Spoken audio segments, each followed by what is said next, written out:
Exciting.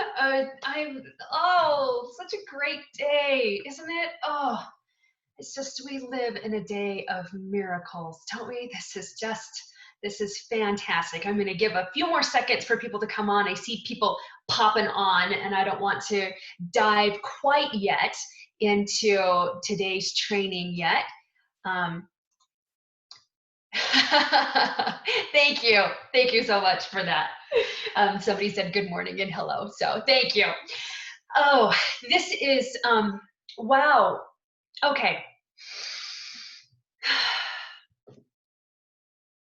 I'm feeling a big shift today, and I'm feeling a little bit, um, a little bit emotional by it. So I'm gonna, hang on, I gotta grab me a tissue. I don't know why, I was fine 30 seconds ago.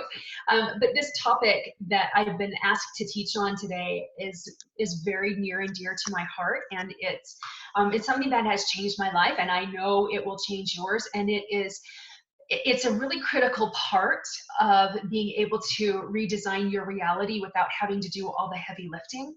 It's part of leveraging the power of the universe, and it's understanding and being able to receive inspiration or personal revelation. And I've had a couple of people that have asked me about this, that have had a hard time. And most people, honestly, most people struggle with how to receive inspiration and how to receive revelation. And so, and I want to share my process with you, and what I have done to hone my hearing and my understanding of when God's speaking to me or when he's not speaking to me, and what my part is in order to be in a state where I'm prepared and where I can hear what he has to say to me and be able to act on it.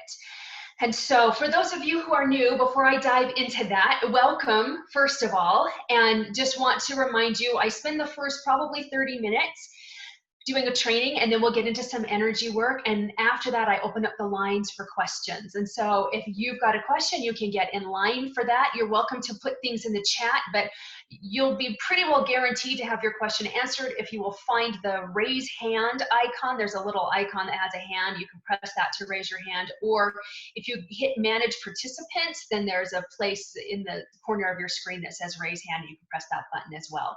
And then that will get you in line. And we'll go to the bottom of the first hour and take a 5-minute break, and then we'll come in for the second hour. And I just like to open it up and see where the energy takes us. So I'm not going to say it has to be on specific modules, or it has to be with mindset, or it has to be whatever it is that's on your mind that you are bumping up against, or you have questions about, or things that you want to share. Then everything is fair game, is how I like to work these days. All right, so personal revelation and inspiration is one of the greatest gifts that God gives us, because he wants to speak to us. He wants to guide us. He's in every detail of our lives, but he wants us to see that as well, and to use him and to rely on him. And so as I was doing my morning practice this morning, and I'll explain to you what my morning routine is, that's been instrumental in really increasing my ability to hear God and understand more. So I'll share that with you a little bit later. But as I was journaling today, I was actually journaling specifics. Like, I know what works for me, and I want to give the steps that I've taken that have really increased my ability to understand inspiration and receive it. Is that what's going to be the best for my clients? And so I asked. So in fact, this is what I said. Will you help me break it down into easy steps that my clients can understand and implement? And the answer, of course, was yes. And what came to my mind was a little bit surprising, because I thought it was going to be the 1, 2, 3, boom, boom, boom, here you go. And it did end up being that, except that there was a precursor to that. In order to be able to effectively receive inspiration that you can trust, you have to do the necessary preparation in order for you to actually receive it. And what that means is you've got to change your premise of and your idea of who or what God is. Because if you have this belief, first of all, that God is not going to answer you, that God is capricious, which means he's moody and he might do it if you ask him, but probably not, or that he plays around with you, or that he can't be relied on or trusted on. You're going to take that belief system and that energy into whatever question you ask of God, and you're not going to get an answer because of the programs that are running and the vibration that you're in. He just can't get in unless you're a vibrational match. So does this mean you have to match God? Well, of course not. There's no way that we can match God in his vibration, but there are things that we can do, and that actually that we must do in order to open up and be able to receive inspiration from him. And so the first is to change your perception of what your relationship with God is or can be, regardless of what it's been in the past. And so it starts with trust. And trust is confidence or the firm reliability in something or someone. And so it starts in trusting that God has your back. And universal laws are there, and they are immutable. They never change. They never vary. You can count on gravity regardless of whether you've had a good day or a bad day. You can count on gravity regardless of your vibration. You can count on gravity whether you believe gravity exists or not. It is a physical law, and there are laws that govern prosperity and creation as well. And those are covered in the modules, the later modules. But you've got to first have this basic trust that God has your back, and that the universe is a friendly universe. In fact, Einstein said the most important decision we'll ever make is whether we live in a friendly universe or a hostile one. Because if we live in a hostile universe, and I'll tell you what, I've gone around feeling like I've lived in a hostile universe before, and it's a completely different experience from the one that I have now, because we're always waiting for the other shoe to drop. Right? We're hoping for the best, but we're planning and preparing for the worst, which means by virtue of the law of focus or the law of attention, what you focus on expands. So if you're preparing for the worst, but we've got this hope addiction for the best, what's going to come? We're going to, what we prepared for, right? What we're thinking about, what we're focused on. And so we've got to back out of all of that and make a decision about how God shows up in your life, and if God literally conspires to help you, and if he is friendly to your desires, and that he wants you to receive the desires of your heart. This is what came to me, and I'm just gonna read it. Here's my journal. This is what came to me. Put aside any notion of what you think I am in relation to you. So this is what I received. These were the thoughts that came to my mind, and I wrote them down. You cannot comprehend how deeply I love you, how much I'm in the details of your life, and how anxious I am to talk with you and guide you. Start there. Start noticing all the ways you're already supported, loved, and taken care of. That's me. All right, so we're just going to go really, really basic. And here's the thing. When the solution is simple, God is answering. And so when you can look at a blue sky because you love a blue sky, and you put God in that God gave you that blue sky because he knows that you love it and he did it for you, that starts to cement in a feeling of security that you're not alone in this. You're not alone in your dreams. You're not alone in your desires. You're not alone in your heartache. You're not alone in any sort of challenge that you're in. There is a benevolent force and a benevolent presence that is always there regardless of what's going on. So that's the first thing. We've got to decide that God shows up for us and that God answers us. That's the first and most important thing. Is do you live in a world where your higher power answers you or doesn't? And it's a decision. It's a decision. I used to live in a world where God didn't answer me. I remember asking these questions. Why can't I receive revelation? I'm doing my best. I'm trying so hard. And here's the thing. I was trying too hard, but I didn't believe that I would get an answer. And scripture all over the place tell us how much things hinge on our believing of it. And so I just very simply made a decision one day that I live in a friendly universe regardless of what's going on, and that everything happens for my good. Everything happens for my good, and nothing happens to me. Everything happens for me. And that popped me out of victimhood. And that just gave me a feeling of peace, quite honestly, and a feeling of security and support. Like, okay, we got this. We got this. Like, there's something solid under my feet. All right. So that's the first thing you're going to do, is you're going to start with trusting, by making that decision that God does hear you and God does want to talk to you in a way that you can understand. Step number 2, he said, make a decision. Decide that regardless of the choices you've made in the past, or whatever our relationship looked like in the past, that I want to be part of your life now, and that I'll meet you where you are. So a lot, and I'm not going into a Sunday school lesson here. Like, I'm not gonna pass around the collection plate after this. Most of us have grown up in a religious setting, and I subscribe to organized religion. I go to church every Sunday, and lots of people don't, and that's totally fine wherever you're at, and whatever your belief system is wonderful. But what we've been taught is that we have to repent before we can even attempt to approach God, right?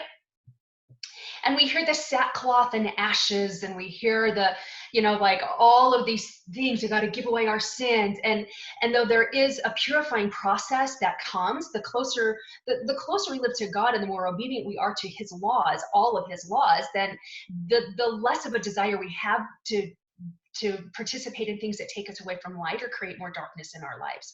But I realized one day that repenting just means a turning from. And so what I needed to repent of was the doubt that was ruling my life. And I needed to repent of the fear and the second guessing that I was in, and the distrust that I was in. Like, that's what I needed to repent of. And it was just simply a decision. So it was a turning. And then also understanding and really counting on the fact that God was willing to meet me right where I was. I had things going on in my life that I wasn't ready to clean up yet. All right, I'll just like, I wasn't cheating on my husband or being dishonest. Like, it wasn't anything like that. But it was entertainment that wasn't bringing me closer to God. All right, it was creating some darkness in my life, and I wasn't ready to give it up. I didn't want to. And I knew fully what I was doing. So I guess we could call, if you're a fanatic, you're an open rebellion against the Spirit. But I wasn't. But I wasn't ready for that yet. And I talked to God, and I was just really honest, because God knows me anyway. So it's not like I can lie to him. And I just said, this is where I am. And I'm not ready to give this up yet. But I do want to receive direction, and I do want to find another way that I can get closer to you. So knowing where I'm at, will you meet me where I'm at? And what can I do what do you want me to know? And what can I do to get closer to you? And what I got was, take some of your clothes to Goodwill. There are people that need it right now, and they're just sitting in your closet not doing anything. And I was like, oh, I can do that. Yeah, I can do that, and I'm willing to do that. And so many of us put off receiving revelation or having any sort of relationship with God until we're perfect, or until we've cleaned up all of those things that we just don't want to do. But if you're willing to be humble enough to know that you don't want to do it alone, and that you want to have a connection with God, and just bring what you've got to the table, just bring it all to the table, and he'll use it, and he'll use it for really, really wonderful things. And here's the thing, as I did those things, and as God continued to show up for me where I was and meet me where I was at the time, the desire for those things that took me away from the Spirit and feeling good and feeling light and feeling empowered, those, I had less and less of a desire for them. And it was much easier to just not participate in that, because it didn't fill me with light, and it didn't fill me with this power of oh my word, I'm here to do good things, and look at the miracles that are surrounding me. And it wasn't hard. It didn't end up being hard giving up those things, because of how nourished I was getting on a spiritual level, which fed, we talk about spirituality, and it's so esoteric to us, and we're I've just, what does that mean? I have to pray all day and all night. I've got to fast 3 times a week. And what does that actually mean? But it fills you with joy, and it connects you with the miracles of life and the magic in life, and it increases your gratitude, and increases your sense of wanting to serve others, meaning you want to show up powerfully for them and be a really great example, and just like suck all the joy out of life. It's just oh, spirituality to me, I sometimes just want to scream because I'm so joyful. It's so glorious and exhilarating. It's not this, and sometimes I cry because I'm so happy. Lydia says, or until we're ready to do the things we don't want to do. Yeah, God will meet you where you're at. He will, and he'll work with the pieces that you have. And sometimes we're like, I'm not ready. I'm not ready to, like, sometimes the direction he will give us we don't want to do because we don't know that we're capable of doing it, and it feels like it's too big for us. At least that's the experience I have had.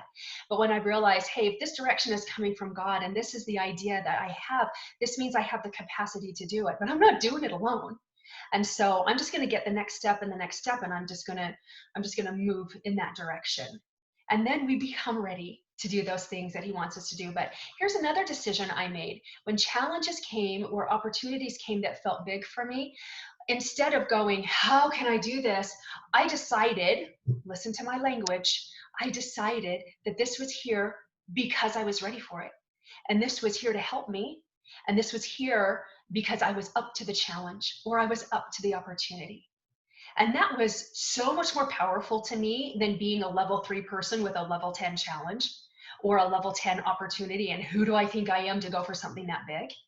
All right. And so tiny little tweaks, these are tiny little practical tweaks, but they will change the entire game. And more importantly than changing the game, they'll change your experience as you go. This is how you get joy in the journey. All right. So first we've got to decide that you live in a universe that is friendly to your needs, and you have a God that will meet you where you are and who is anxious to talk to you, and he yearns to talk to you in a way that you can understand and move forward. All right. And it was interesting because all of these are like deciding and choose, because step number 3 is choose. He said you can choose fear, darkness, and confusion, or you can choose light, clarity, and expansion. Fear and confusion aren't from me, so don't listen to what those things say. Only good comes from me. So anything that happens is divinely orchestrated and universally orchestrated for your good. And so I talk a lot about awareness without judgment. All right, what voice am I obeying right now? Is it the voice that's causing me to shrink back in fear? Am I spinning in confusion? Have I got a whole lot of doubt that's going on? Am I going to continue to choose that, or am I going to realize this is not God talking to me? Because God is not a God of fear. He's also not the author of confusion. He is light. He is knowledge. He is joy. He is clarity. I'm going to choose that. And I'm not going to listen to those voices that cause me to shrink. All right, so this is what we do in preparation to receive the revelation. So in order to receive revelation, you got to do stuff first.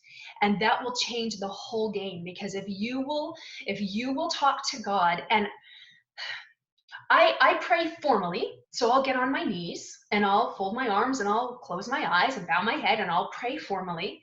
But I have found that the answers come to me more readily and I can be more present when I am writing my question and I'm praying in my journal as I'm journaling and having a very specific question. So here's the process of revelation as currently understood by me. I'm always open for greater light and knowledge to come to me from God, but this has served me very well up to this point where I am in my journey. So step number 1 is to get clear and specific about what it is that you want. Now, there have been times, especially in the beginning when I was trying to get used to how God spoke to me, where I would just say, what do you want me to know? What do you want me to know for today? What would you like me to do today? And I had to start there. So start where you're at. And here's the thing. When God speaks to me, and I've talked to people a lot about how they receive revelation, and it always comes in their own voice. The voice doesn't sound different. It's in your own vocabulary. It's in your own cadence. It comes as an idea or a thought or a suggestion. It's not a command. There have been times where I have received a command where, no, you won't do that. But that's been the exception that proves the rule. Most of the time, it's you could do this. oh, reach out to this person. And when I was first getting established or reestablishing my relationship with God, how I wanted it to serve me, I got, I'm proud of you. I love you. You're doing really well. And then there was this little voice that was like, you're just wanting God to say that to you. You're just imagining this and writing this down because it's going to make you feel good. And for a minute, it kind of pulled me off because I was like, oh, is that what I'm doing? And then I realized, well, wait a second. Even if that's what I'm doing, it's making me feel empowered. It's giving me a sense of purpose. It's helping me to not beat on myself so much. Like what is coming from this dialogue I'm having with myself is good. And so I'm just going to trust that this is what I need to hear, even if it is just me wishing that this is what God was saying to me. All right, so that's where I started. And so that those little niggles still come, and I choose not to listen to them because God is never going to be like, you are wrong. You need to clean up your life. Like he's not going to do that. He's going to start with love. He'll speak very clearly to you. There are some things that there's some things to work on, and there are things to improve. But he's not going to be like, I'm right and you're wrong. He's perfect. He's all knowing. He knows where you're at. And so what he does require is that you get specific. You ask a specific question. When you get started and you're just starting your relationship, just ask, what do you want me to know? What do you want me to know? How am I doing? How am I doing? I know full well what I'm doing wrong. Will you help me know what I'm doing right? And course correct me if I need to do it. Okay, so like just be really clear. I have a conversation back and forth with God, and it's a written conversation. We have examples of it in the scriptures all the time. And I think, well, if they can do it, why can't I? There was really nothing special or remarkable. I mean, yes, there are things that are special and remarkable about Moses and about Abraham and about like all of the prophets, but they were still mortal beings. They were still human. They still made mistakes. And so like I'm like them. And God wants to talk to me just like he wants to talk to them because I am his daughter just as much as they're his sons. And that's what I took to it. Now when you get a little bit when you get that established and you're feeling more grounded and secure in that, then you can start asking being specific about what it is you want. And so this was the further direction I got. Go to the end result. So before you pray, like this is what I want. Skip the how, because the hows will come to you in steps. Go to the end result. What does it look like? How do you think it will feel? Imagine how it will feel. And just go there for a minute. You don't have to have a 20-minute meditation before you pray, but you do need to get into the right vibration, because when you're in the proper vibration, and it's the vibration of possibility and it's the vibration of connecting to your vision, when you're in that vibration rather than the vibration of discouragement and doubt and frustration and all of that, you're going to get an answer that matches your vibration. And you generally ask questions that are still within that vibration. For instance, what's wrong with me? And then you're going to get answers that aren't from God, because it makes you feel worse and worse and worse because you're on that vibration. So you got to pop you out of that vibration just by picturing what it is you want and how you imagine you're going to feel, even if it's just relief. Like, oh, it's done. Oh, thank you. That feels really good. All right, thanks. All right, so just picture that for a minute and imagine what it would feel like. And then ask, what's one thing I can get closer to that?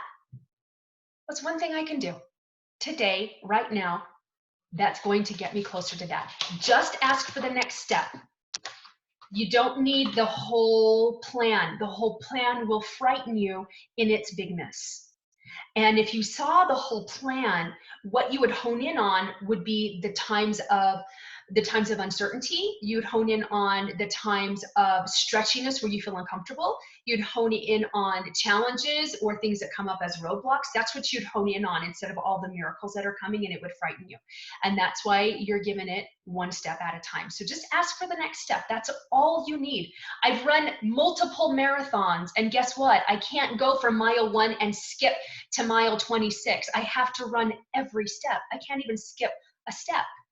All right, so same thing. So you're picturing the end result of whatever your marathon is and how you expect to feel at the end and what it looks like. And then what's the next step for me to take? Step number 3, if the idea or the thought that comes in is neutral or positive, follow it. Neutral or positive, and write it down. Even if it doesn't make sense, or if it doesn't feel like this is actually going to lead me to the answer to my question. So sometimes it feels like, why am I being told to clean my office when I'm wanting to call in my soulmate? That doesn't make any sense to me, but okay, I'll clean my office. True story. She wasn't one of my clients, but if I remember correctly, she was wanting to get into a relationship and just was having no luck on the dating scene. And so she asked this question about, what can I do that will call in my soulmate? And the answer she got was, go clean out your office. She was like, well, that makes no sense, and that's not going to get me closer, but whatever. And as she was going through her office, she came upon some old yearbooks. And so, you know how it takes us like 10 years to clean out our office because we get sidetracked by memories and like, do I want to throw this away? So she started flipping through her yearbook and opened up a picture of her old high school boyfriend. She hadn't seen him in like 20 years. And she was like, God, I wonder what's going on with him. And she was close to his mom at the time. And so she actually found his mom on Facebook and connected with her on Facebook and was like, I was just cleaning out my office and this just came, and how's he doing? And how are you doing? And she was like, I don't know whether his wife had just died or whether he'd been divorced too. I know she had been divorced. Anyway, they ended up like reconnecting, and a very short time later got married. And they're wildly happy together. But the answer to her question was clean her office. So if it's neutral or positive, even if it doesn't lead you in the way that you think it's going to answer your question or lead you to your result, follow it. Step number 4, do this in the spirit of curiosity and experiment. Pull the thread.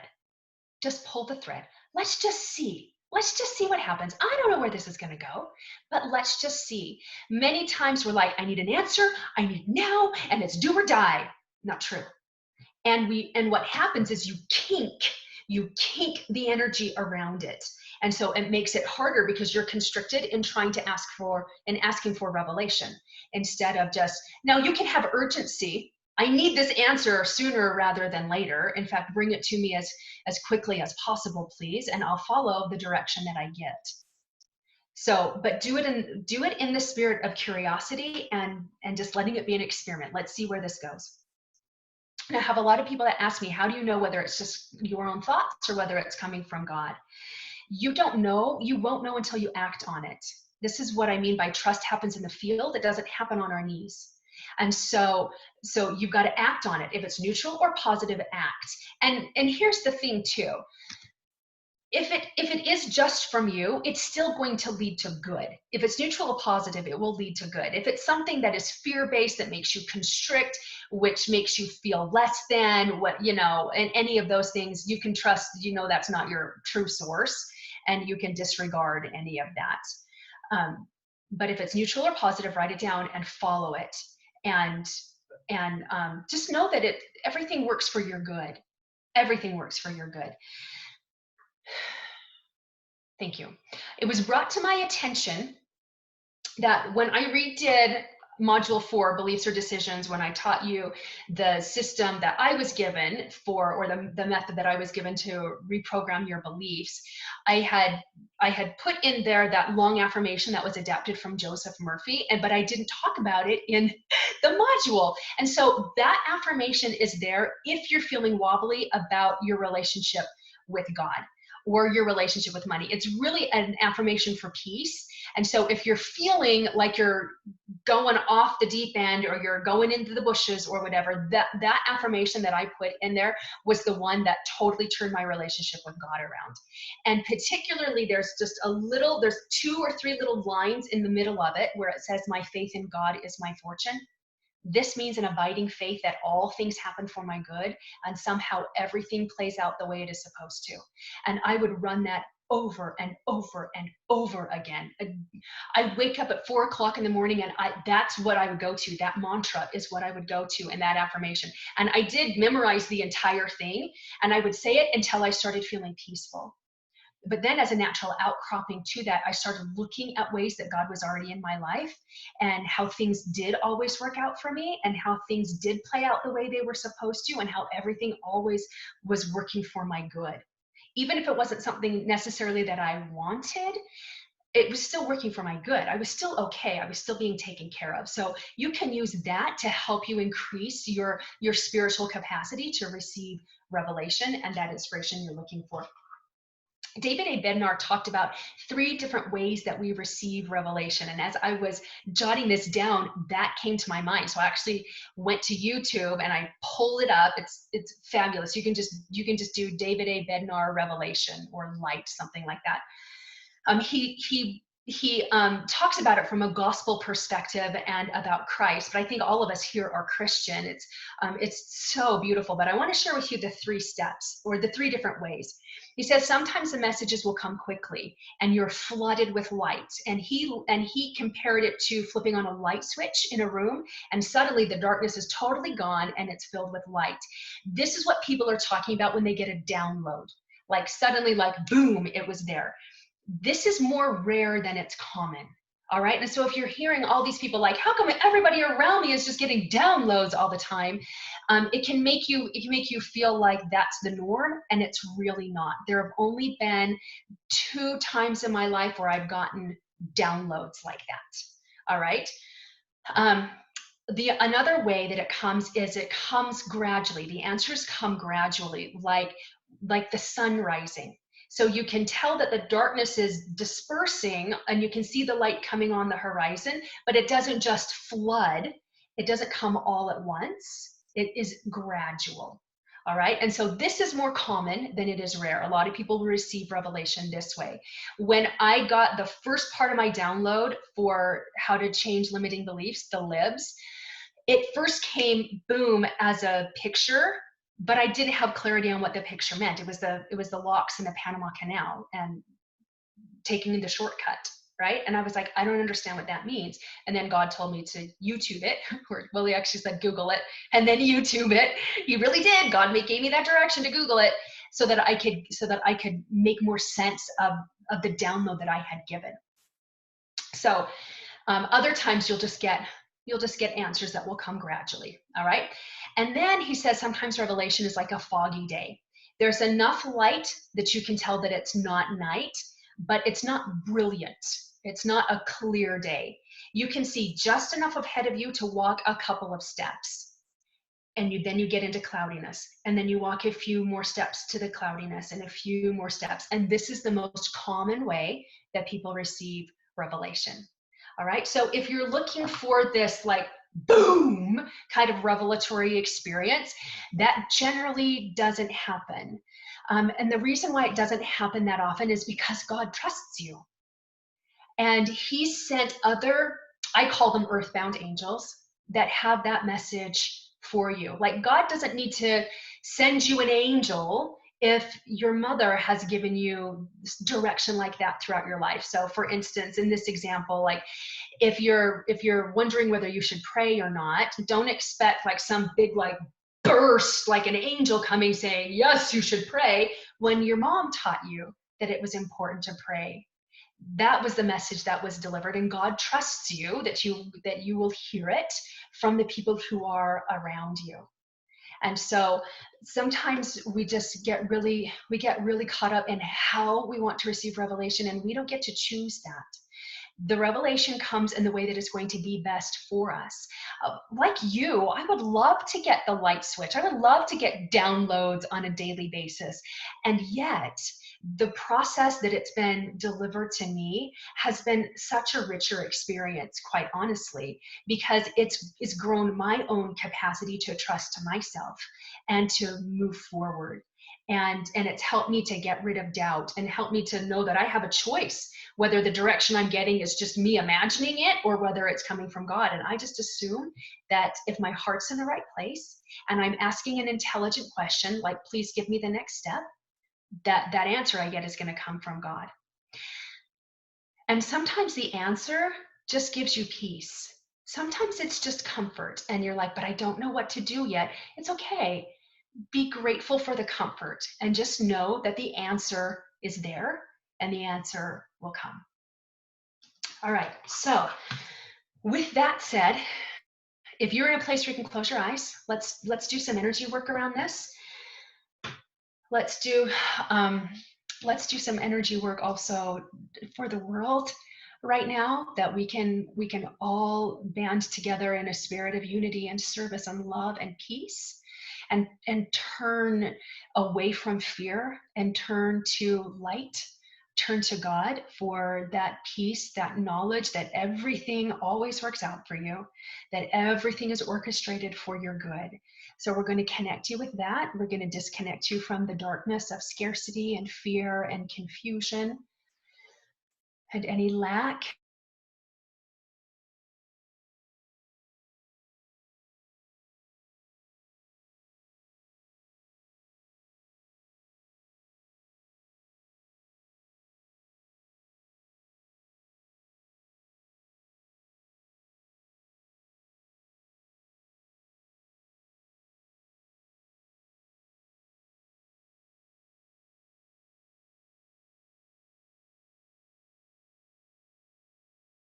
Accomplish what it is you have in your heart.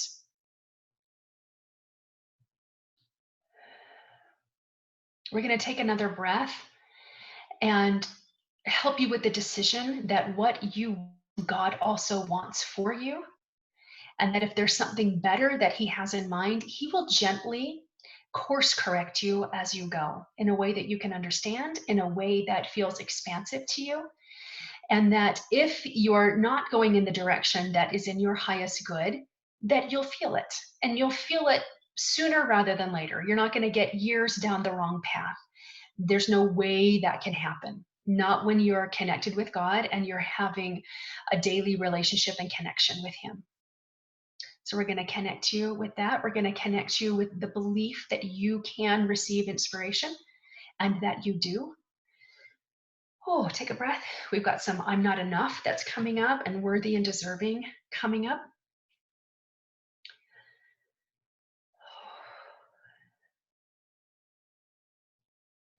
I want you to think about your children. If you don't have children, a child that you just love with all your heart. And if they come to you with a question, you want to answer it, and you want to answer it in love. And you don't, at least healthy, emotionally healthy adults don't jerk children around, meaning they answer the children on the level the child can understand, and they do it with a love, and they do it with patience and understanding. And this is how God is with you, except to infinity degree. So we're going to plug you into feeling safe to ask your questions, and feeling safe to coming to God wherever you are in your journey right now.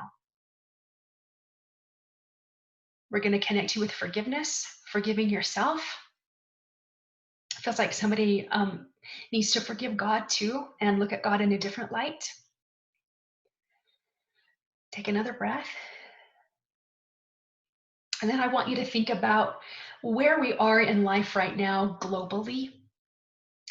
So many people are filled with fear, and yet so many people are filled with love, and there is a community that's happening, and there is generosity that's happening. And I'm going to connect you with participating in that part of this miracle, that you have means by which you can bless others' lives and be a miracle. And whether that is financially, whether that's with a smile and, a properly distanced hug, or a text check-in, or whatever that looks like, that you can spread your light, and that you can heal and participate in the healing of this planet, and in the miracle that is inherent in this situation.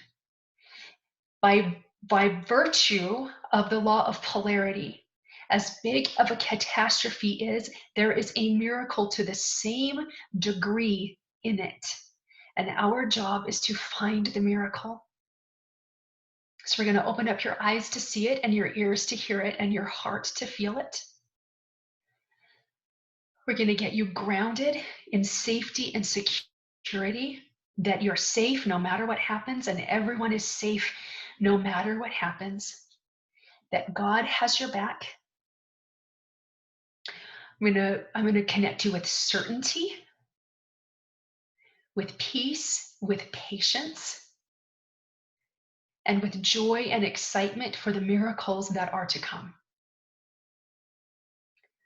All right, one more deep breath, and I'm going to send you and the planet a great big ball of whatever it is else that you require energetically at this time.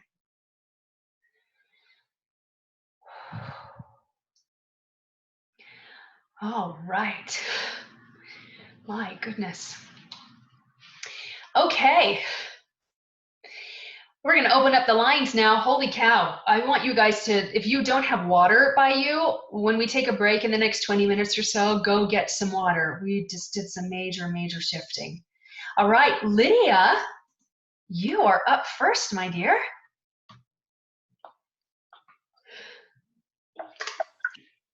Okay, so I have two questions. So just let me know if we have time, or I can save the second one for later.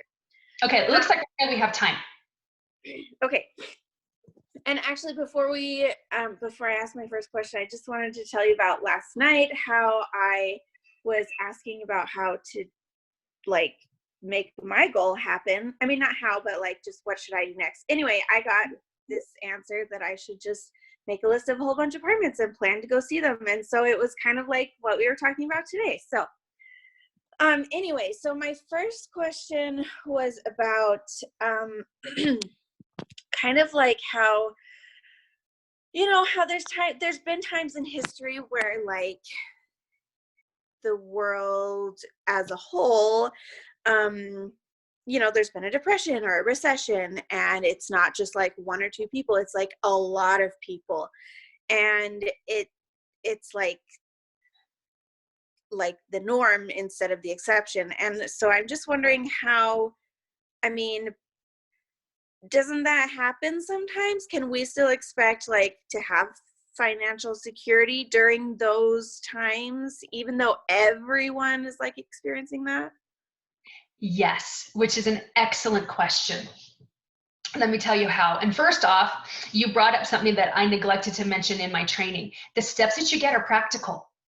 There'll be practical steps. And so the fact that you got make a list of apartments and go plan to see them, that's count on that direction. And that's one of the reasons why we discount, whether it's like we question whether it's ourself or whether it's inspired, because it's like practical. It's like, make a list of people you want to work with. You want an apartment, make a list of apartments. And so it is very practical. So you are on the right track. So way to go. Now here's the thing.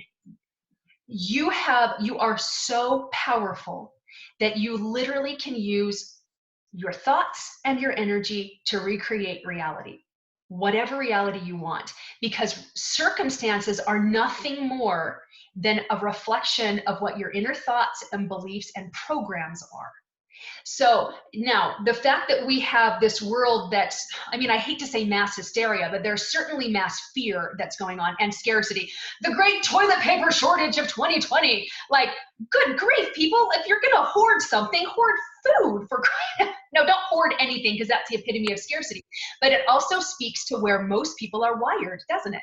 Mm. So mass consciousness is generally fear-based. It's generally scarcity-based, because that's what's been taught by rulers, by kings, by family members. I mean, society, the caste system.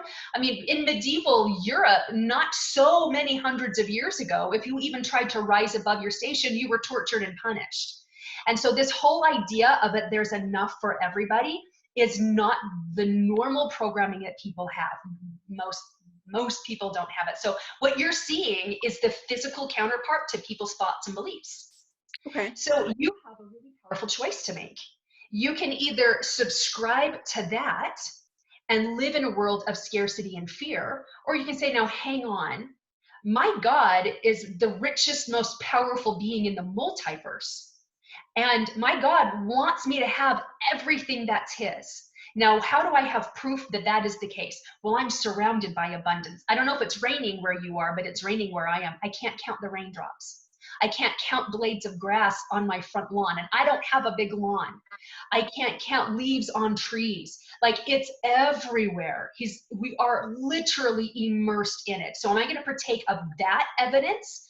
Or, good Lord, there's not enough toilet paper. We don't have enough masks. Everyone's going to die. You don't understand how horrible this is. Now, and please understand, I have sensitivity, I have empathy, I have compassion. This is a thing. Like, this is a thing that we get to experience. Now, we either get to rise above the challenge and really decide, this is your opportunity to put these principles to the test. Like, is Allison just blowing smoke up my dress? Or, like, seriously, do these things work? Can I do this with an apartment? Yeah, I can do this with an apartment. Julia, look at what you have done already. Like, okay, so you can't work at the school, but now you're working at a grocery store that needs you more. So you're making more money. Like, you're making more money now than you made a month ago, I'm thinking. Like, Yeah. you've had more opportunities come, all right? And so this is where, like, and that's why I said dive into these modules, because this is what's going to pull all of us out of this. Now, you can also connect with infinite intelligence. So you can connect with mass consciousness, which is fear and scarcity based, or you can connect with infinite intelligence. Now, a lot of people will use infinite intelligence to describe their higher power. That's not what infinite intelligence is to me. God is my higher power. Infinite intelligence is the collective genius of everybody. It's where all of the genius is. It's where the genius ideas are. It's what Einstein connected with to get theory of relativity. It's what Steve Jobs connected with. It's what all of the scientists connect with. It's that collective genius, infinite intelligence. Those are where the solutions lie. So you can connect to that at any given moment, or you can connect to that. You have a choice. In every layer of life, you have a choice. So what am I going to connect to? And let's see how I can change my circumstances right now. Cool. Make sense? Yes. Awesome. Did I answer everything for you? Mm-hmm. Okay, fantastic. Breezy, you're next. Okay. Let me see. Oh, there we go. I actually no longer have a question, because I came to this call and was just very negative Nancy, needing, like, okay, Allison, I'm needing you to pull me back on, because I'm so far off. And funny thing, how coincidental that it was all about my spiritual. I've been having questions, and then not doubting, but getting upset that I am questioning things about my spirituality. And so your lesson today was just everything. So thank you. And yeah, so I don't have a question. I just wanted to thank you. You are welcome. Tell me a takeaway. What settled within you that I taught? I'm like shaking.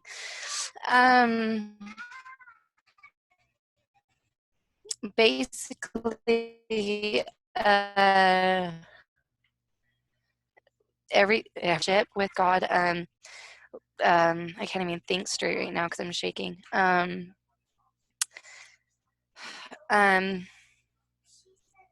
Basically, when you said that, and Lydia was talking too, that your answers are specific, or not specific. Practical. Practical. Thank you. It was your whole lesson. My biggest takeaway was, like, go pray. Like, you say you have questions and you ask, but you're not really praying. You're not really putting your heart into it. You're not just pray. I think that, and the other biggest thing was meet me where I'm at right now. Like, okay, I don't know where I'm at, because I do have these questions that are popping up. And so I feel like because I have questions, I'm not worthy to be asking. So when you did your whole energy clearing session, I was just like, everything, everything. It was just, when sometimes you feel like that lesson or that person was meant to talk to you to that day, that's that's what this is today. And I honestly was like, I'm not even going to listen today. I'll hit the record. I'll just catch it later. Like, I'm not even going to, because I've been so in the gutter at the last about 2 weeks. And so anyway, everything you said has hit me very hard. Thank you. You're welcome. And Breezy, just let me say this. That's evidence that God knows right where you're at, and he'll answer the questions you haven't even asked yet. And he answers it generally through other people. So I love it when I get to be an answer there, but that is evidence that God is aware of you and he's in the details. And he wants to talk to you and he wants to make it really easy on you.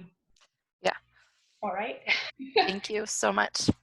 And allow me to just say there's no need for you to be in the gutter for even hours, much less weeks. So that's what the Facebook group is there for. So please reach out there if you're in the gutter, so I can at least do some energy work.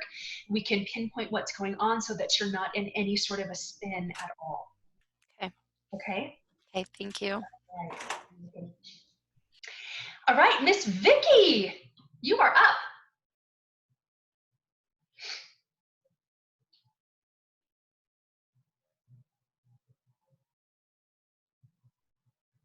Where are you, Vicky?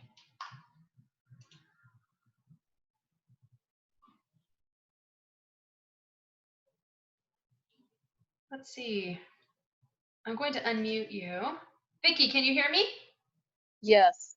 Can you hear me? Yes, I can. All right. I'm on my phone, so I didn't know. I couldn't quickly unmute myself. No problem. We got this. All right. So,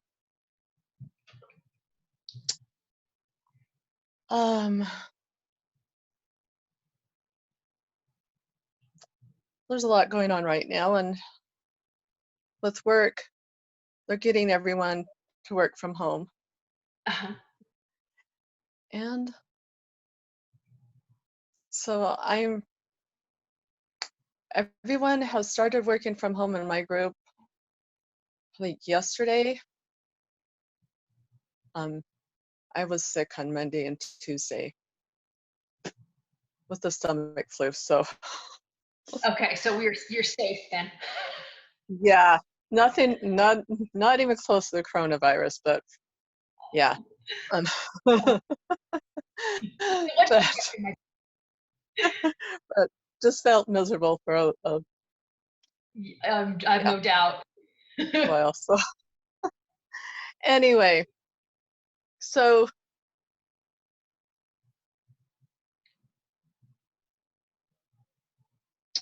right now, I'm wishing I had my bigger place, but I'm like, Thursday we were supposed to go home from work and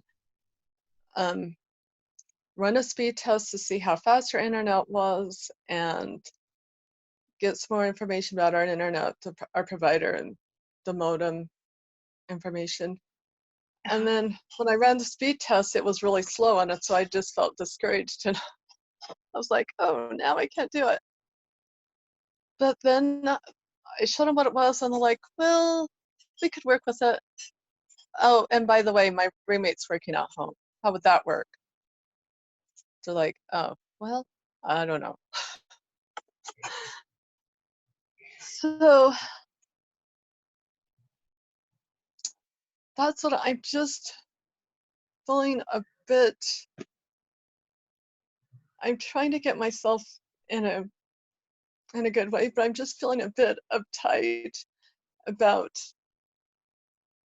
well, today's my day off, and so I'm getting everything ready for a little space in my bedroom so I can pick up the equipment and get ready to be working from home tomorrow.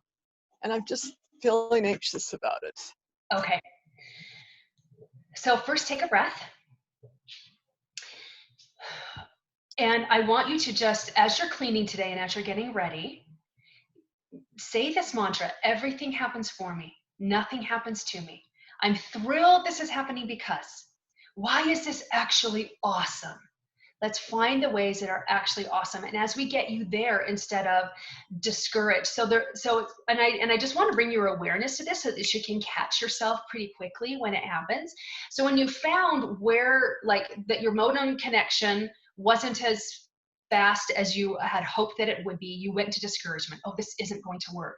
And that's a lower vibration. And that was a thought that puts you in a lower vibration, puts you in suffering, which means it was a lie, which you found out very quickly when you talked to work. They're like, oh, we can probably work with that. All right. And so no matter what comes up, when you have a problem, the solution also has to exist. It's a universal law. It's what keeps everything in balance. It's one of the things about the universe. It must stay in balance. And so if you have a question, there is always an answer. If you have a problem, there is always a solution. But what we're taught to do is mire ourselves in the drama of the problem. Oh, this is going to be hard. How are we both going to do this? We've got a newborn. I've been sick. I feel terrible. This is so uncomfortable. I'm feeling so anxious and nervous, and I'm so uptight about this. And how can this possibly work? That's mired in the problem. You are in a completely different vibration in the problem than you are when you go into the solution. So to get out of the anxiety, it's just, but you know what? God's got my back. He has had my back through this entire thing. Look at all the ways he's had my back. We have a van. We have a newborn. I've always wanted to have a baby. I never thought I'd have an opportunity to have a baby. Holy cow, I've got work. I'm feeling better. Look at all of these things. My body is fighting this flu, and it's showing up for me so powerfully, and I'm so grateful. And look at all the ways that this is working for me. When you start there, then you ask the question, okay, so what's an easy solution to this new situation we have? If you pay attention to the words that I speak, I very rarely allow myself to say the word struggle or problem. I will allow myself to say this is a challenge, and oh, that was a surprise, was not expecting that. And rather than going into words like, I'm anxious, I'm feeling nervous, I've got anxiety, I'm totally stressed out, I don't allow myself to say those kinds of things anymore, but I will say, dang, this feels intense. This is intense, because I'm not trying to slap a smiley face on the poo emoji with what's going on, okay? Like, everything's going to hell, but we're okay. Good times, good times. This does not change this vibration of the poo emoji, all right? And so we got to get out of the poo emoji. And by just doing that process, why am I thrilled this is happening? Why is this actually awesome? I can do this. I am flexible. That empowered part of me, that queenly part of me can handle this. I am used to curveballs. I am used to surprises, and they always serve me. And so what's an easy solution to this? And that's what I ask God. I tell God all the time, what's the easiest, fastest, most pleasurable way for me to achieve this? And whether it's getting through a pile of laundry, whether it's cleaning out my office, whether it's how do I grow my influence and my impact, or how do I stay in a really powerful place for my children? How do I have a more dynamic marriage? How do I even have a more dynamic relationship with God? Like, I'll ask him, what's the easiest, fastest, most delightful way for me to experience this? And maybe it will be turn on some music and jam as you do this. One thing that I have found that's been really interesting to me, as I've talked to people and I've reached out and asked how things are going and what they're doing, aside from the stir crazy that people are starting to feel, when first we were all encouraged, like, stay home as much as you can and all of that, it was, I've been tired for so long, and it's so nice to slow down a little bit. What a huge blessing in all of this. I'm not present for my children. I'm working all the time. And now I'm home with my children. So now I get to connect with them and I get to be present with them. Like, this is an answer to my question before. Certainly was not the answer that I expected. Global pandemic was not what I was picturing. However, there are so many miracles in this. How many times have you said, and I'm not saying you specifically, Vicki, but you as a collective, how many times have you said, gosh, I just wish I could take a break. I just wish I could slow down. There have been times when I've wished that I could get sick because that's the only time I would allow myself to take a break and actually rest. Oh, sorry, I am totally sick. I can't do anything. I got to clear my schedule today and just sleep. And that was the only time I would allow myself to actually do what my body and my spirit were telling me to do. And so this is literally orchestrated for your good. But because it comes couched in some drama and it comes couched in some upset and it's a change to our routine, and our subconscious does not appreciate change at all, it will trigger those feelings of anxiousness and anxiety and fear and all of that. But you can choose. You can choose to go into that and feel overwhelmed and feel anxious, or go into, all right, this is here because I can handle it. This is here to help me and bless me. So why is this awesome that this is happening? Oh, I'm going to save so much on gas. I don't have to go pick up my roommate anymore because she doesn't drive. I can sleep a little bit later. Like, holy cow, like I can structure my day more the way I want it. Holy cow, more is working for me than is working against me. There's really nothing working against me here. Here's a bit of a hiccup with our internet speed. So let's work on that, and let's see if I can make a quick phone call to whoever my provider is, and let's see if we can up that bandwidth and see if that will help. But if not, we're going to make it work. And it's just a tiny little turn. It's just a shift in your focus. And so often we think that we have to make this huge 180-degree turn, which is not the case. It's just a shift in your focus. That's all it is. And then your whole perception of things change, and then your whole circumstances change. Does that help? It does, yes. Yes. And I've kind of been thinking that way. Sometimes you just need a little someone Sometimes else we to all, say it. I liked how you yeah, said earlier, this is here because I am ready for it. yeah, So I was like, yep. okay, this is happening right now because I'm ready for it. Yep. Doesn't that feel so much more empowering than, how in the world am I going to get through this? Why is this happening? Yeah, I know it's like kind of crazy. Where it's like Monday, like, oh my goodness, I wanted to be to work that day because it was the last day we'd all be together, but I was sick. There was no way I was going into work. It's like, okay, I guess there's a purpose for me being sick right now. Yes. And, Yes. And you know, everything works. Mhm. yeah, and it works with having the stomach flu, it's just going to be over in 24 hours. And so that's Yeah. good. And holy cow, like and even with the challenges that you had in your body in the past, you bounce back. Oh, You yeah. have an Yes. unbelievable, indomitable spirit. And Oh, that is yes. what is, and that's what runs the show, is your unstoppableness because you're connected to God. So just tiny little shifts. And yeah, I need to be reminded of those things too, Vicki. So so there's times when my husband, is just like, oh, remember how like it will all work out? Remember how you teach this? And I'm like, dang it, yes, thank you. Thank you. I forgot there for just a second. So I'm a work in progress too, for sure. But there is more that's working for us than is ever working against us, and it's all for our good. Yeah. It's All just right. a little challenging because with both of us working at home, and we don't have a very, like, and no daycare. So Well, and it's going grateful to be for neighbors who will take children in for good. See, you're surrounded by a couple support. days. See that? Like everything always works out for you. Hmm. Everything. Oh, look at this. Mary says Vicki won't be blamed for any sickness from coworkers, and that can be a good thing. Absolutely. All right. Did I answer your question? Was that helpful? It was very helpful. Yes. Thank you. Okay. You Yeah, are welcome.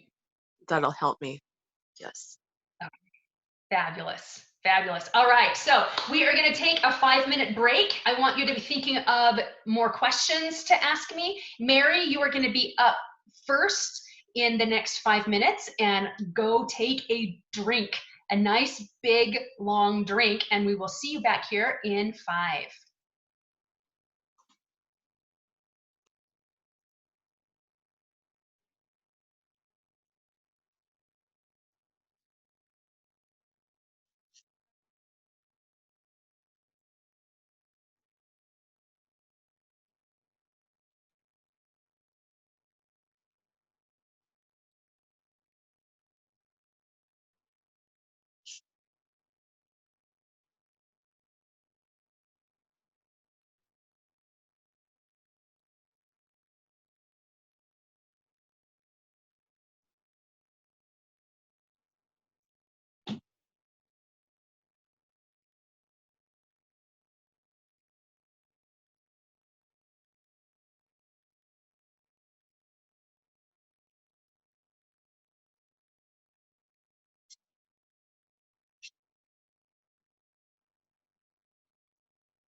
Hmm. Are you okay, Annabelle?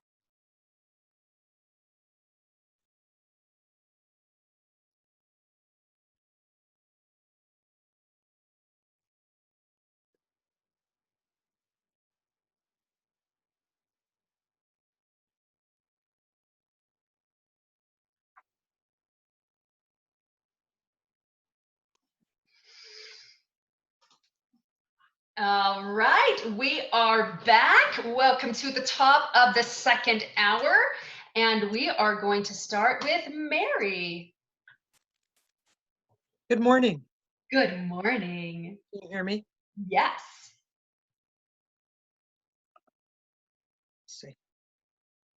Hey, you can see me. There you are. Okay. I do have a request Okay, I'm going to ask, but I'm actually wanting to give some report on some things. excellent. So my pool closed, sadly. However, I've been going on walks and we went on a hike yesterday and it kicked our butt. And I wake up this morning and I'm like, can we do it again? So I'm sore, but I want to, go back and work some other muscles. And I got to see the beautiful mountains right around me. And it literally is, I live on the edge of the wilderness and I could just walk out and it was beautiful. Oh, I wanted to share that I'm finding good in spite of some of these challenges that are universal. I was able to get my garden in 2 weeks ago, right before all this wonderful rain. And so I've been having all this wonderful rain come and bless my garden. And I am going to have so much food production from this garden. I fully expect to have literally a ton of food. And because I'm doing Mittleider, and so I've been engrossed in learning Mittleider and Ruth Stout gardening. And in my condo, I'm not able to do that, but I was able to get the very last lots that the city offered in the community garden. And um, and I'm having so much healing there because you're in the dirt, you're looking up and you're seeing the sky, and then the chickies are coming over, and then there are rabbits. And because it's at this, it's a community garden, but it's at the historic farm.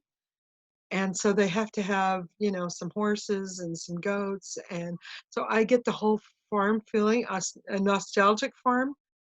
And I get to grow a garden that looks like it's a turn of the century farm, literally grow a ton of food. And so when everyone's like, I have this food shortage, you're like, I have this food abundance. Because it's a solution. yes. I really will be able to have enough and to spare and to bless. And I'm already thinking, okay, in my farmer's marketing, it will, I have literally put in seeds to grow a ton of food. And I don't mean that like, oh, Figuratively. I literally mean bring out your scale and start weighing it in, and there's a ton of food.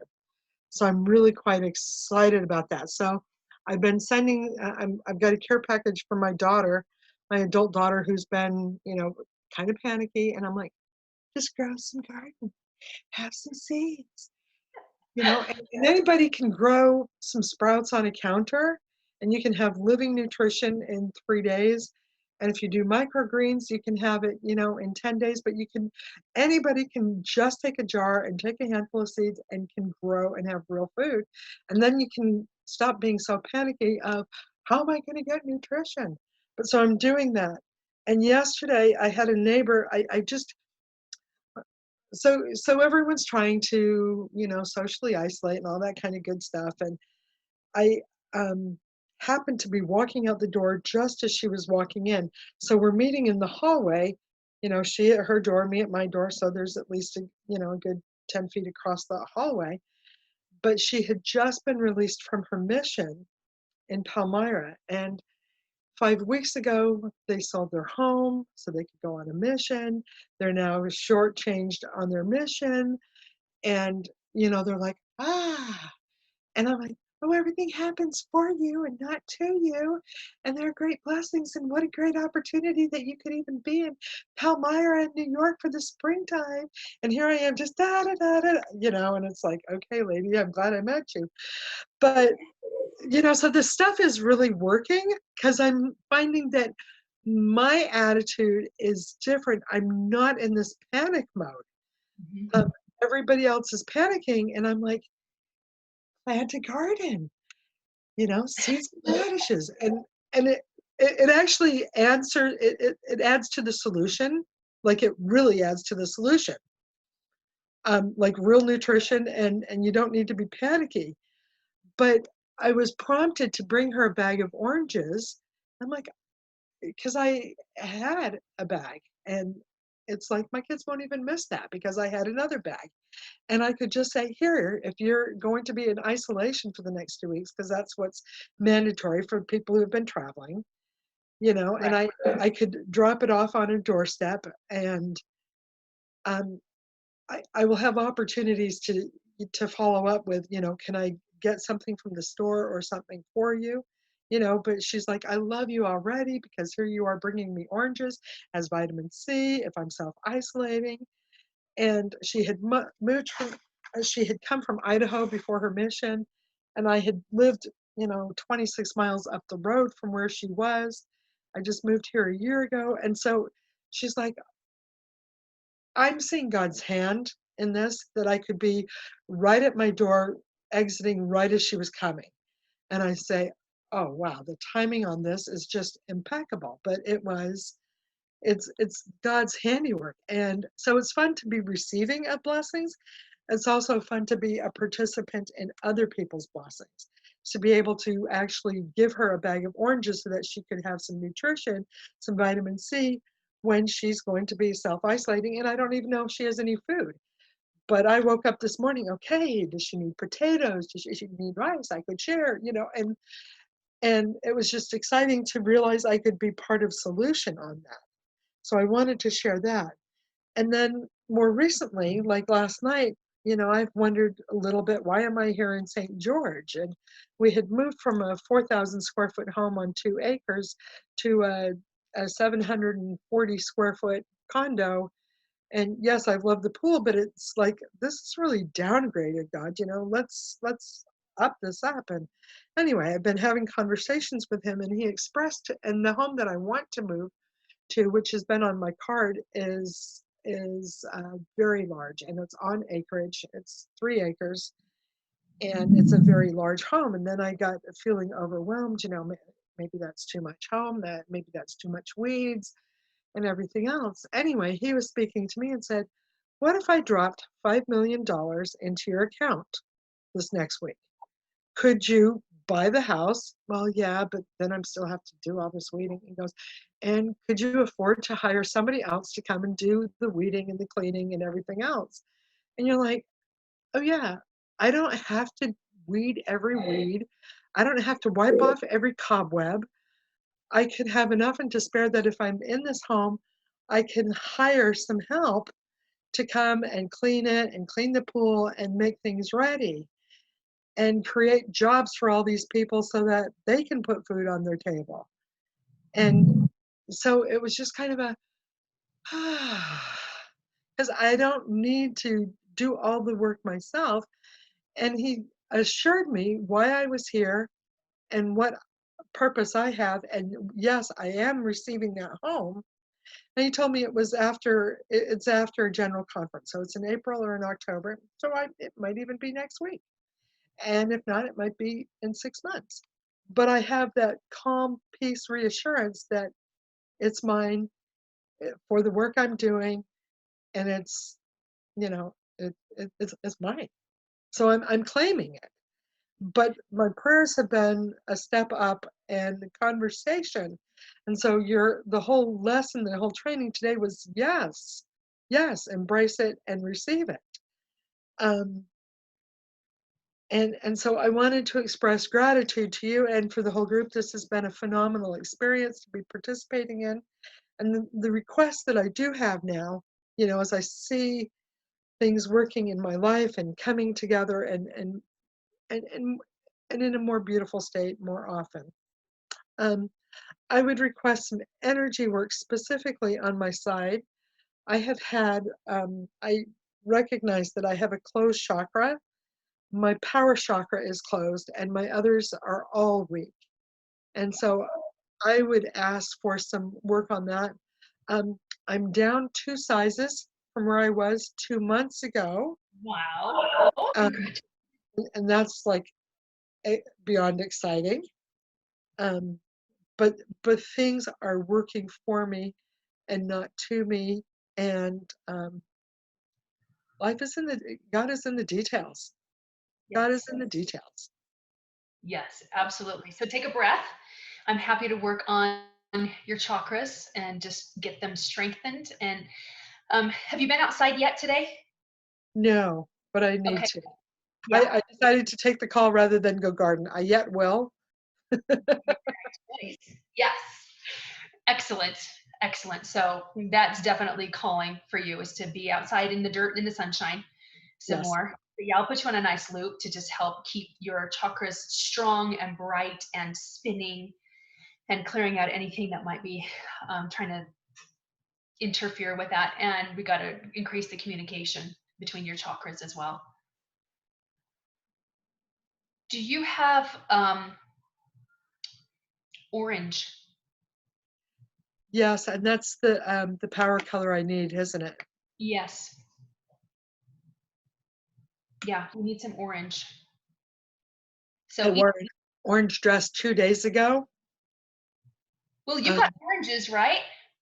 Yes. Eat the orange, smell the orange, feel the orange, rub it on your face. Okay.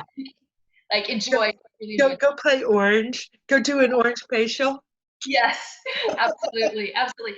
And another thing that I would invite you to do is ask God if there is something that you can do to help further you getting into this home and creating this experience that you want to have. Is there something? He's given me a 5-step. Okay, excellent. He has specifically said there are 5 things that I need to be doing, and they're pretty specific. Okay. And so are you doing those with exactness? Dotting the I and crossing the T and putting the period where the period needs to be. Yes. Great. I did English tutoring in college, and yes. Perfect. Perfect. And just for those of you who are listening, exactness is not perfection. Those are two different things, but exactness is precision. So if he's giving you some very specific, precise steps, then you can definitely do those with precision. So, Well, they're where you dot the I and not the L right next to it. or cross the L instead of the T. I've done that. So Yeah. beautiful. Thank you so much for sharing, and very happy to be able to do some energy work on you. So thank you for requesting. Thank you. Thank you. Awesome. Okay. There is not anybody else lined up in the queue right now. So I'm going to give you my process or my morning routine. I don't know how to do the hand. Oh, Shirley. Shirley. Yeah, I wanted to, I've been looking for the hand for a while. Are you on your phone or on your computer? I'm on the computer, but I'm not on video because I've been on the phone all morning and I look like I just got up, and I'd rather not torture people. I just have a couple of things to share. Can I do that before you move on? Yes, please. Okay. Okay. Well, and not so much a question, but an accolade. I see that on this call, there are so many people from my light group. I just love it. And I want to send out a hey to them, that I'm so proud of their courage for being a part of your program, and so proud of them. And so I'm happy for them that they are getting this. And also to thank you. I had such a breakthrough. I wanted to say that God works in my life in such interesting ways. But what happens is I resist. And so I get kicked in the pants. Until then, I have to put my hands on my hips and shout. And so when I ever learn to do it when I am first nudged, that will be much easier.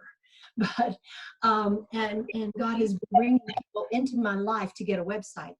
And I got to tell you, this morning I put my hands on my hips and I said, I have decided. And all the Southern accent came out, and I said, not going to go forward anymore with this. And what about it do you not understand? And then I waited for the answer, and there was nothing. They did understand. And I said, then let's do this, and we're moving forward. So I'm so excited. And I just wanted to caution people a little bit that if you don't listen the first few times, you do sometimes get kicked in the seat. It's just like, go, girl. I've been telling you, I've been working with you. I've laid it out for you. I've given you all the answers, and you're not listening to me. And so thank you for all that you've been in my life and in my plans. And I want to say that these people who are on this call that work with me also are so creative.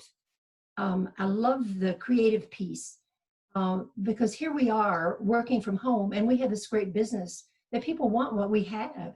And you should see how they are turning the fact that they can't be out there putting people on lights into lemonade.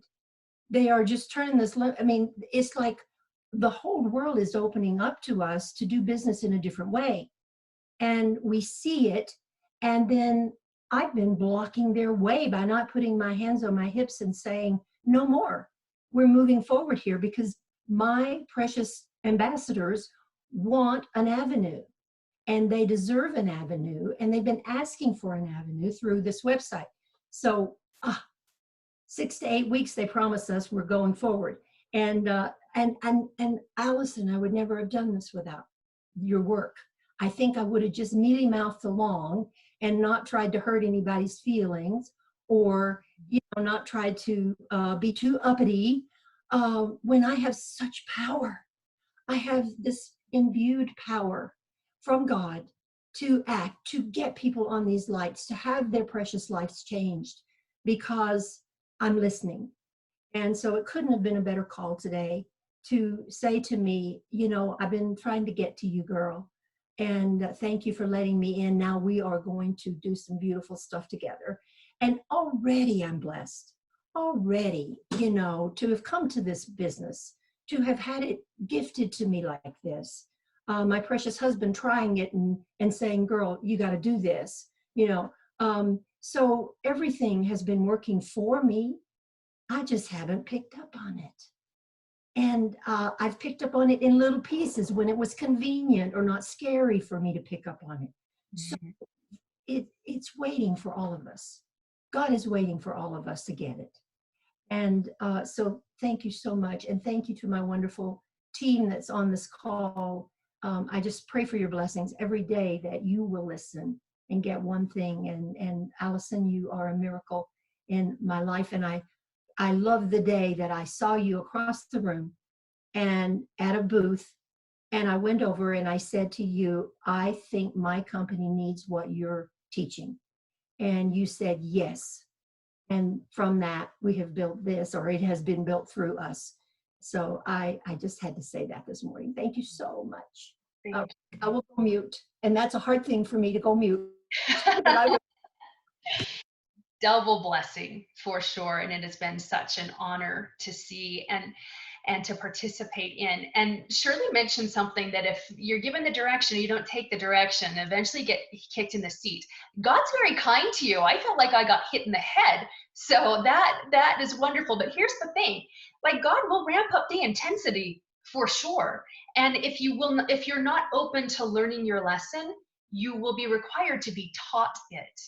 And it's much easier and faster if you will learn what's there for you to learn. And here's the thing, like the universe isn't set up to be punitive. In fact, the universe is perfectly just. When people complain that life isn't fair, that's not true at all. Life is perfectly fair. The universe is set up to be perfectly fair, but because people don't use universal laws correctly, then it looks as though things aren't fair. But if we're not open to learning the lesson when it's first presented to us, then we're I hate to say force, but the intensity gets ramped up until we have to be taught. And I would much rather learn it than be taught, because I've experienced it both ways, and I would rather learn it than be taught. So I'm so happy, Shirley, that you've picked up the lesson and you're learning the beautiful lesson in it, and now you can move forward at such a faster speed and with such a strong intention behind it and so much power. So that's remarkable. Let's see, Mary just says, thanks all. This has been a most wonderful call to hear from each participant. It's blessing my life. Oh, thank you. You're all miracles. This is so, so beautiful. So I do want to share with you what I do in my morning routine, because here's the thing. We don't just connect once with God and then we're done. And then we're always connected. It's like, do you just connect with your best friend once and then you're always connected? No, over time you can lose that closeness. You can lose that familiarity. I mean, we see spouses that grow apart and divorce all the time. We see parents and children that grow apart and aren't connected. And so the same thing can happen with God. And it's not that he moves, it's that you do. Because he is always there. He is always there and ready and waiting and anxious and excited to have a conversation that you can understand. And so what I do is there is a conscious intention every morning to start my morning routine. And most people will jump up, get out of bed, head to the gym, work out, shower, like maybe listen to something inspiring along the way. But usually we get so ingrained to be in this go, go, do masculine energy all the time that we don't connect. It's why everybody is so burnt out and unhappy and feeling more isolated than ever, not because we're isolated, but people were feeling isolated long before the voluntary or mandatory isolation happened. There just was not connection that was being made. And so my intention every morning is to connect with God, because I know that if I have a deep connection with him, that it changes not only the flavor of the day, but it makes me more productive. It gives me more energy. It makes me more powerful. It's only for my good in really amazing ways. And so when I get up now, my morning routine is significant. And you don't have to spend as much time in your routine as I spend in mine. So I don't want you going into, I don't have time like that. I get up at 5 in the morning, and my morning routine is between 3 and 3.5 hours, because I love it so much. I don't want to stop. Now, did I start at 3 hours? No, I started at like 30 minutes, maybe an hour. Okay, so you're going to start where you're at, but I want to give you a blueprint and some guidelines about where to go. And so I start my morning in prayer, and I'll do a formal prayer, and then I go into inspired reading, something that feeds my soul. Now, for me, that is scripture. So whether it's Bible or Book of Mormon or wherever you get your nourishment of your soul. If it's a writer, if it's Joel Osteen that you love, if it's Marianne Williamson, it doesn't matter where it comes from, but it needs to feed your soul, all right? I don't want you reading wealth consciousness books. I don't want you reading Science of Getting Rich in the first 10 minutes that you get up, because we've got to get you connected spiritually first. We got to get you in the feminine energy of connection and creation. And so I'll do the prayer, I'll spend time in the scriptures, and usually, it could be anywhere. Like today, it was probably 45 minutes. It's not generally that long, but it was so juicy, and I was learning so many things that I didn't want to stop. And I knew I had enough time where I could stretch my routine this morning. And then I go to journaling, and I journal very specifically. Now, journaling is such a powerful way to get answers from God, but you've got to do it in a way where you're not just regurgitating your feelings or doing a travelogue for how your day went. And now, that's not to say you can't ever talk about like this really exciting thing happened, or use your journal to process through your emotions. But most of the time, what I have found is that people just use it as a place to wallow or as a travelogue. And so we want to be really powerful. Journaling can be super, super powerful. And so I'll usually do 3 things. The first one is up, I call it up and out. And if there's any lingering negativity or darkness that you're waking up in, sometimes we wake up in anxiety. I know a lot of people that are doing that. I've been waking up in anxiety a little bit the past week. And so I get to, it's like, oh my gosh, I woke up in anxiety again. This is ridiculous. I'm really glad it only lasted 3 minutes, but like, let's do peace. So anything that's coming up, if you're irritated at somebody or you're annoyed at whatever, or this whole isolation thing is such a drag, like acknowledge it so you can get it up and out. Then the second part is to go to gratitude, and I call it wow in the now.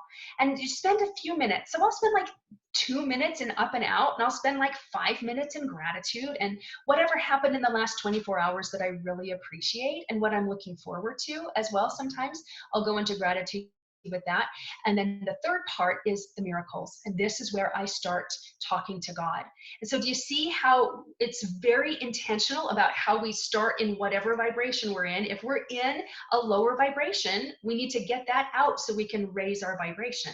And gratitude is such a high vibration when we can see how everything is working for us and everything is happening for us, not to us.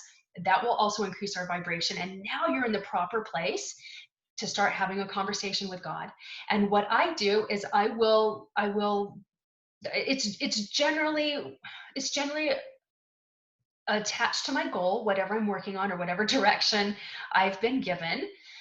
And it's very specific. It's specific to what I want. Sometimes if I'm concerned about a child, or I'm wanting to have a juicier experience in my marriage. I've got a good marriage. I want a great marriage.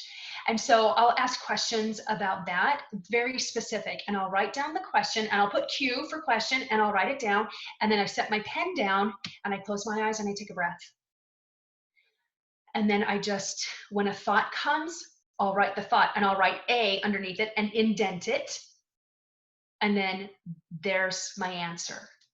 And then if I need more clarity, like I have written before, I don't understand what you're telling me, please tell it in a different way.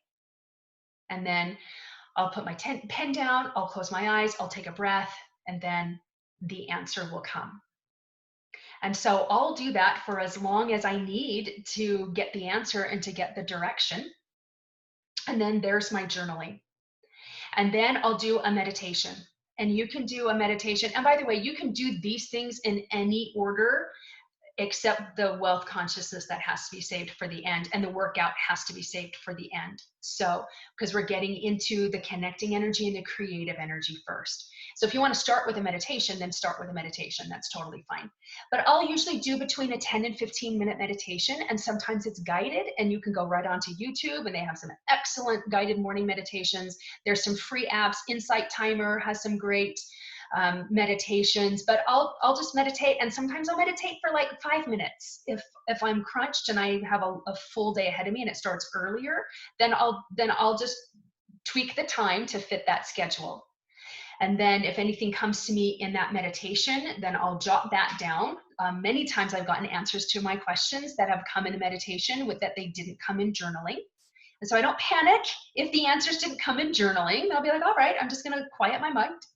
I'm going to quiet my mind, and I'm going to meditate on this and see if there's any answers that come on that. And in the meditation, if I'm doing a specific meditation for an answer, I just imagine what it would feel like to have the solution, and like everything's all worked out. So I'll picture that, and then inevitably something will drop in, an idea will drop in about what to do.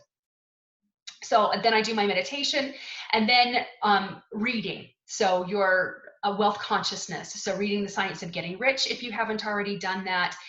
And that module doesn't start until module 8, but it starts with Read the Science of Getting Rich. So if you're not at module 8 yet, you can still read the book, or any of those books that will increase your wealth consciousness. And there's a whole list of ones that I recommend in there.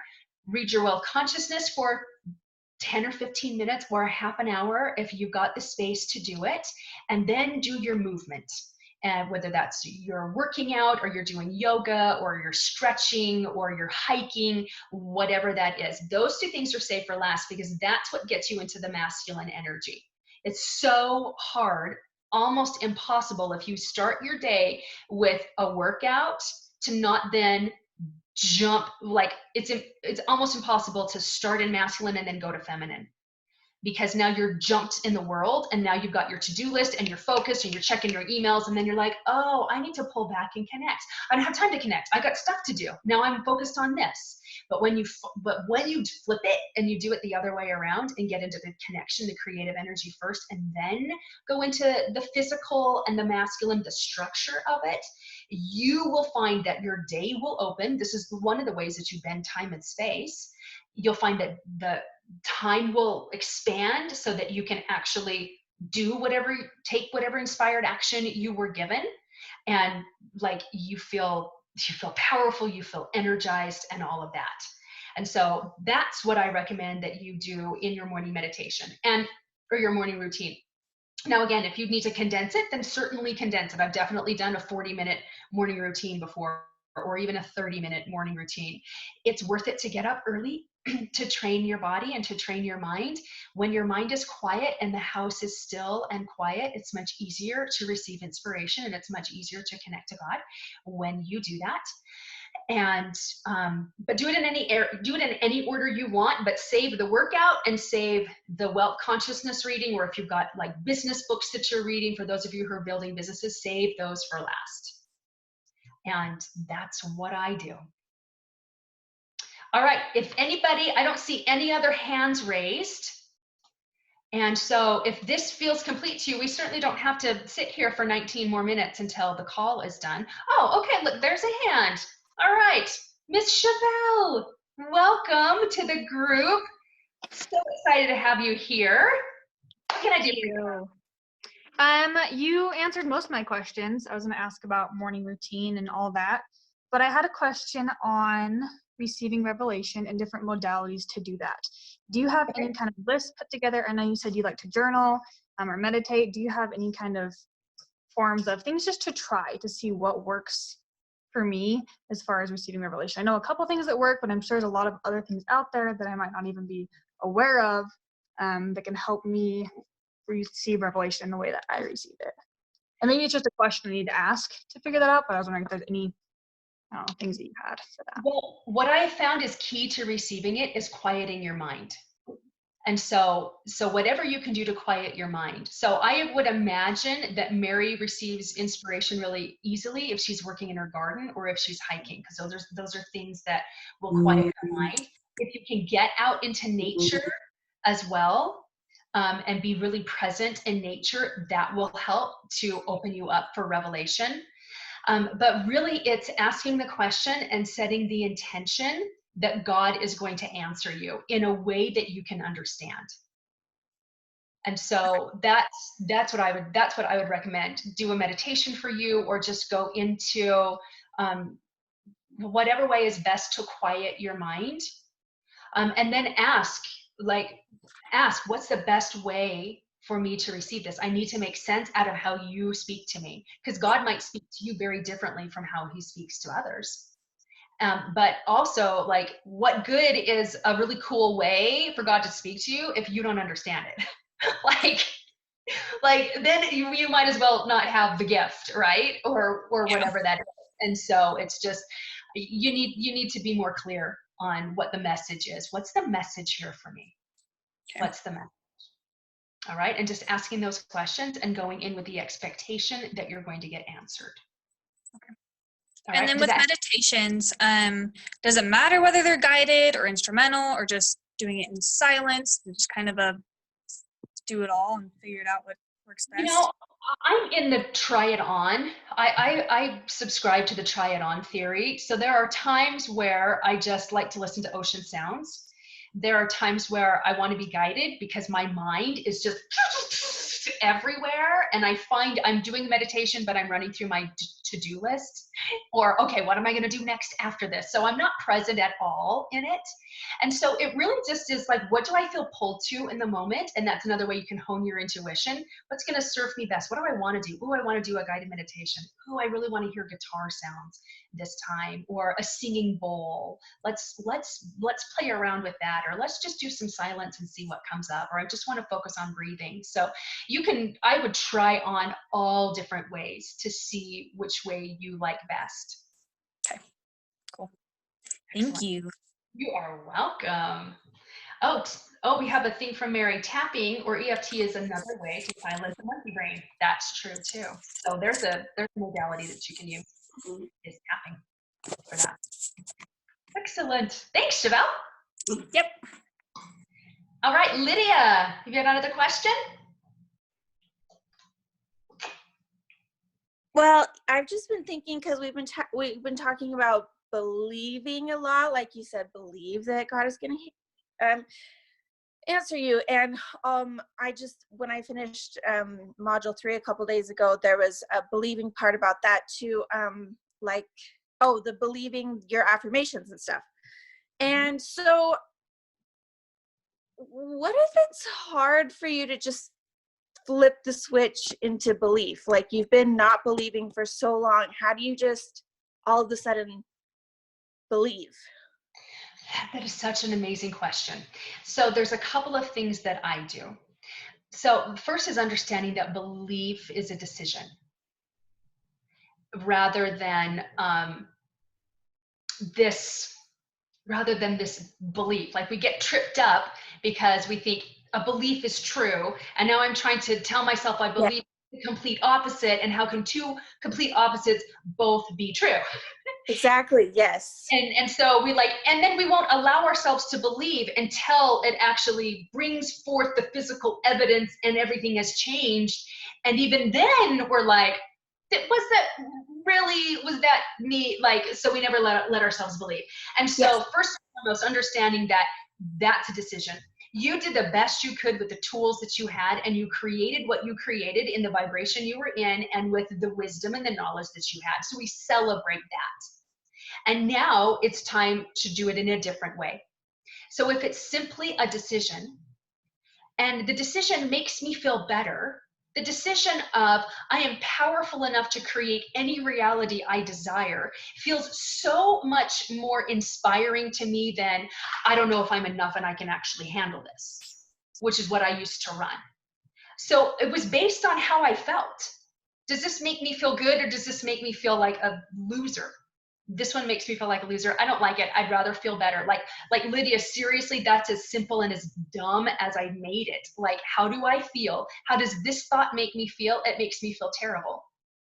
That I'm a screw up and I can't do anything right and I suck at everything I do. Like, that doesn't feel good. How about everything works out for me? Oh, I'd rather believe that. And I don't know if it does yet, but it makes me feel better thinking that. So I'm going to choose that instead. All right, so making that decision and then just continuing to follow that decision. And then you had another question. Well, you had one question, but I had 2 answers to that question. Let me think what it was. Beliefs are decisions.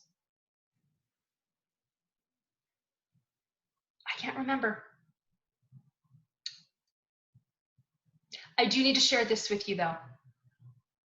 Again, this is not a Sunday school lesson, and I'm not going to pass around the collection plate after this, but something that hit me very hard. Most of you know that I'm a member of the Church of Jesus Christ of Latter-day Saints, and in springtime commemorates the 200th anniversary of the original founder, Joseph Smith, when he saw God the Father and Jesus Christ. It's called the First Vision.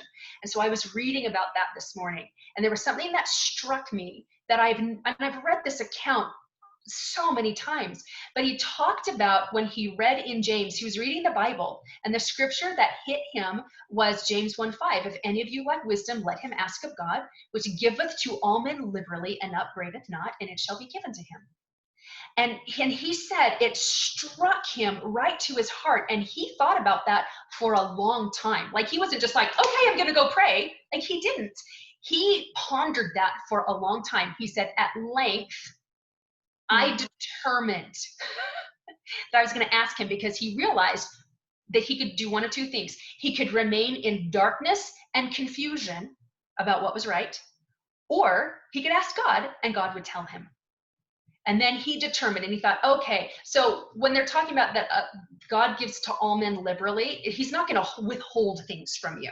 All right. He'll spoon feed it based on how much you can understand and receive, but he's not going to be like, well, that's a secret and I can't tell you till later. Okay. So, because it's based on where you are in your own growth. But he said, if he wouldn't upbraid me, and upbraid means to scold. So if I could ask him and not be scolded by it, I determined that I would ask. And so what that really honed into me today was, I have a choice. I can spin in overwhelm and confusion and darkness, which doesn't come from God, or I can connect and say, what's my next step? Or help me just feel some light. I mean, there are plenty of times when I'm just like, I need some comfort and let me know I'm doing okay. And he gives it all the time. And then he has also course corrected me when I needed it. So like, it's beautiful. You have a choice. You have a powerful choice all the time. And it's just about being in awareness, Lydia, with zero judgment. Just like, this is where I am. This is where I am. But I choose, when I have a choice, I choose to believe. I have a choice. I choose to believe because it feels better. And that's one of the ways that you grow your faith too. Oh, I know what was coming to my mind. Another question to ask is, how good am I willing to let life get? Okay. How good am I willing to let life get? All right. And all God wants is you to be willing. He just wants you to be willing. And then he'll guide you. That's enough. That's enough for him to work with, is that you're willing. Even if you don't believe quite yet, even if you're skeptical. When I was arguing about, I didn't know how I could create a modality to change beliefs, the question he kept asking me was, are you willing? Are you willing? And I finally said, yeah, I'm willing. Because I forgot that he was just going to hand it to me. I didn't have to like conjure up anything. It was going to be handed to me. I forgot that. I started getting in the way thinking it was all about me and I had to create it. Nope. He just asked if I was willing. And when I finally said yes, he said, close your eyes. I'm like, okay. And that's when the locks of the Panama Canal came into my mind. And then the guidance that happened after that. So it was very practical. So it's just, are you willing? That's all you need to be. You don't need to be perfect. You don't even need to believe. Not yet. You just need to be willing to do things a little different, think things a little different. Okay. All right. Thanks. Excellent. You are welcome. All right. Anybody else have any questions? I don't see any hands raised. This has been juicy. This has been full and overflowing, and thank you.